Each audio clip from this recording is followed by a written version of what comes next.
Hello, everyone, and welcome to another AHIF, the Africa Hospitality Investment Forum podcast, the podcast that looks to open the door and the windows on the investment community for the Africa continent. I'm here today with Thomas Emanuel, Senior Director at STR, and we're going to be talking today a little bit about a recent report released in partnership with AHIF, the title of which was Bridging the Gap.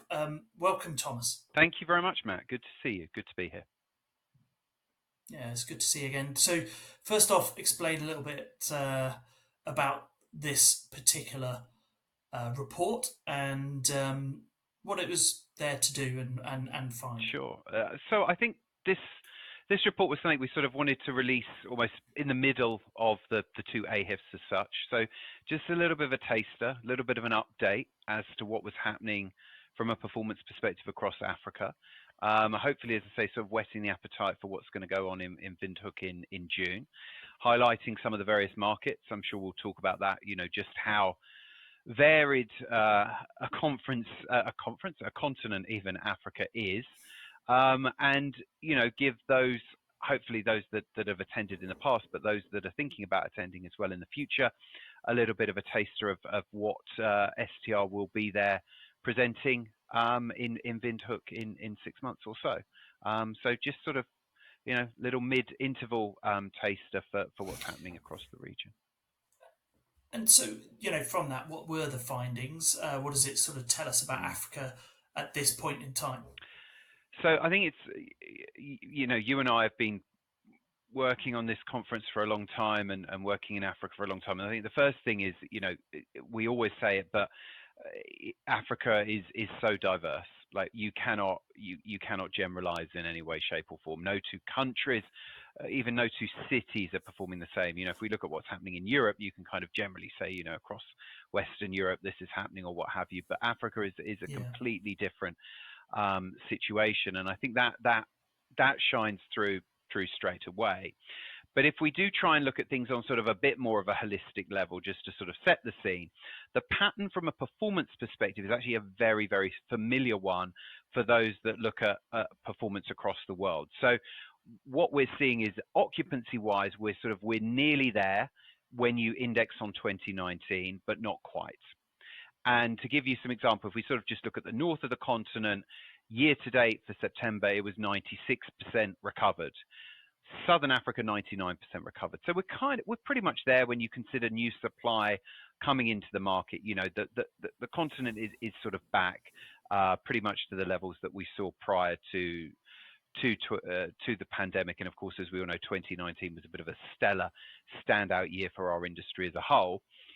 And then in terms of average rates, again, a very familiar story, considerably ahead of where they were.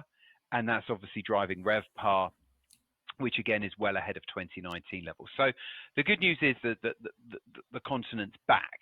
And I think what's really important as well is if we look year on year, so obviously 23 versus 22, basically all countries bar, I think it was the Seychelles, are growing in terms of both occupancy and average rates. So that's a real promising thing. It shows that the market is going in the right direction. Demand is recovering further, growing further, and that rates are going up, year on year. So I think overall speaking, it's a very, very positive pattern in that regard. If we drill down a little bit more and look at some of the cities, again, it's really very diverse, as you would expect, but I think occupancy again pretty much there, and rates well ahead. And I think there are some standouts, which is always nice to be able to talk to. So in the north of the continent, Luxor and Sharm well ahead of where they were. I think that the one thing to mention there, 2019 is a bit of an odd comparison because there were some restrictions in terms of flights going into those markets at the time. But then moving to sort of sub-Sahara, Lagos has been doing amazingly well, going from strength to strength. Tremendous domestic demand really driving that market very, very well. Addis, which of course is a market that we've hosted, you've hosted AHIF in, I think, 3 times now. It just continues to go from strength to strength. growth is solid. We're starting to see more events coming into that market, which is something I highlighted back at the last AHIF in June. Yeah. Obviously, diplomatic capital of the continent, the economy growing, significantly. If you look at those biggest growing economies in the world, Ethiopia is always in the top 10, and it's absorbing the supply. Like, there's been so much supply that's gone into Addis over the last decade or so, and it just continues to absorb it, and the pipeline's still there. So Addis is a real, I think, star performer there. Nairobi's also doing really well. Again, a city, a regional capital as such, multiple demand drivers, corporate leisure, of course, the gateway to all the safaris, and we know how important leisure's been in the recovery. So another real good news story. And then, there are lots of other markets, particularly across the south, that are doing well. Kigali, Dar es Salaam, Maputo, Cape Town, Windhoek, all doing well. So plenty to be positive about. I think if we look, well, let's look at that. Sure. Let's look at that a little bit. Look at Windhoek. This is where we're hosting in June. Yeah.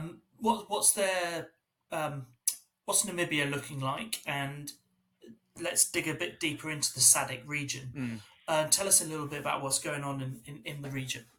So, I think Windhoek is, generally speaking, as I mentioned, it's a good news story. Metrics are ahead year on year, and it's back in line with where we were in 2019. So that's good. I think Windhoek, it's a smaller market, candidly, when compared to a lot of other African capitals, but it's got strong corporate foundations, without a shadow of a doubt.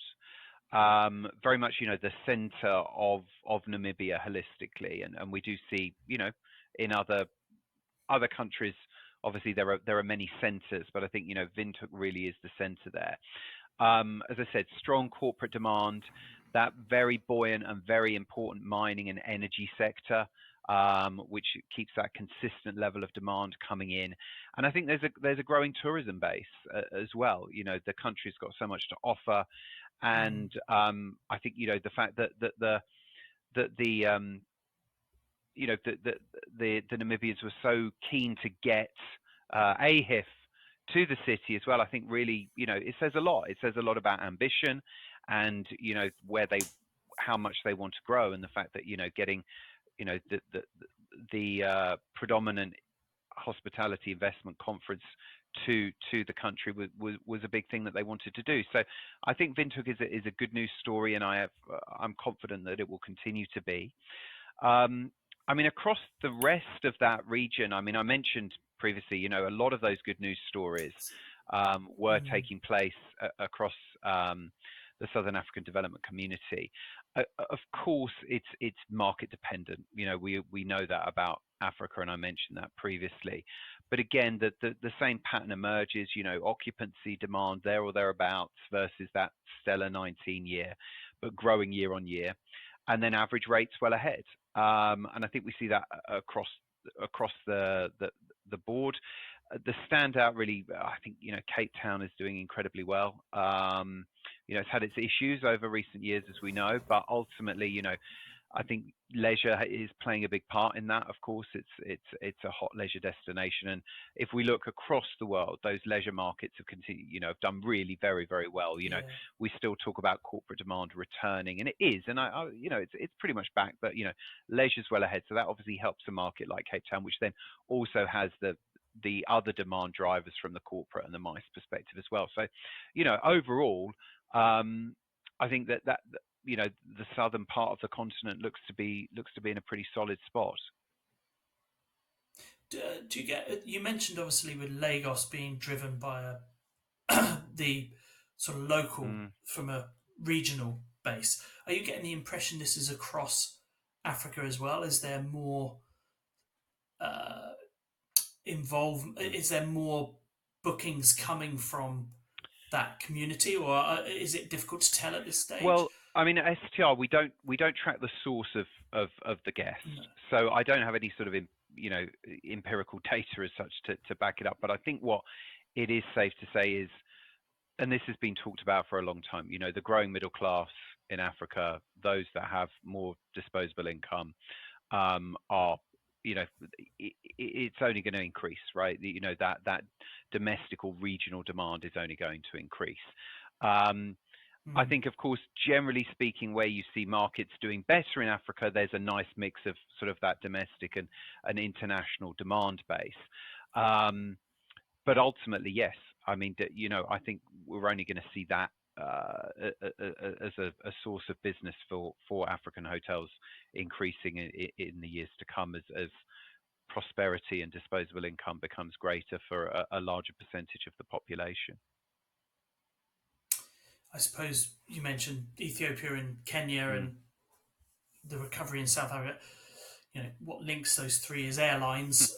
So in some ways, maybe that's the story there. But I mean, again, we can break Africa into lots of different pieces, so I get it. But how does now this picture fit in a global perspective from your experience?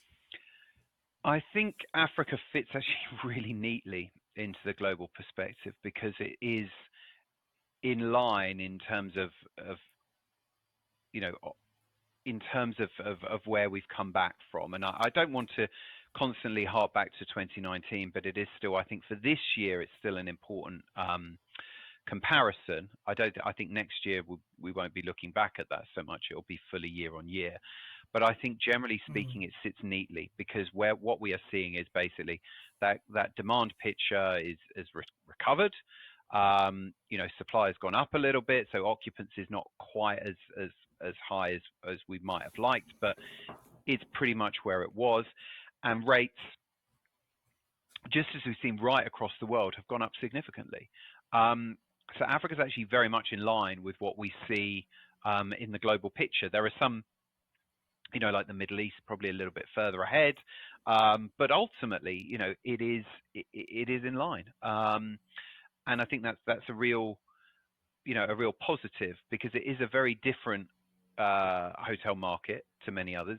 As we know, it's not as mature, and but you did mention connectivity, which is vital. All of these cities that we talk about, you don't drive to them, you don't get the train to them. And if you look at Europe or the Americas, or the domestic demand volume in many countries across Asia Pacific as well, for example, it's a very different offering in many cases. So the fact that it has come back and it's come back quickly, particularly as we know airlift was slower to come back in many cases, I think is a real it's a real nod in the right direction and a bit of a vote of confidence. And I feel quite strongly that there's no reason not to be positive about 24 and beyond. There's always going to be events, situations that happen, and you can pick out, economic challenges at the moment in, Egypt and Ghana with inflation and things like that. There are pockets which are always going to be challenged, but of course you're talking about a massive continent with 54 different countries and everything that comes with that. But if we're talking about things, on a holistic basis, I think there's plenty to be positive about. Well, I think it's a good moment to probably end the podcast for now. If you've listened to the podcast, you can actually pick up a copy of Bridging the Gap, the report, and we'll put some details on here for you to get that. But looking forward to Namibia, looking forward to seeing the country as well. Absolutely. I'm going to spend a little bit of time there, which I think you are too. Obviously, a full update then, and thank you, Thomas, for joining us and giving us a flavour of what's going on. Thanks very much, Matt. Thanks. Thank you for tuning in. For more information, visit our website at www.ahif.com.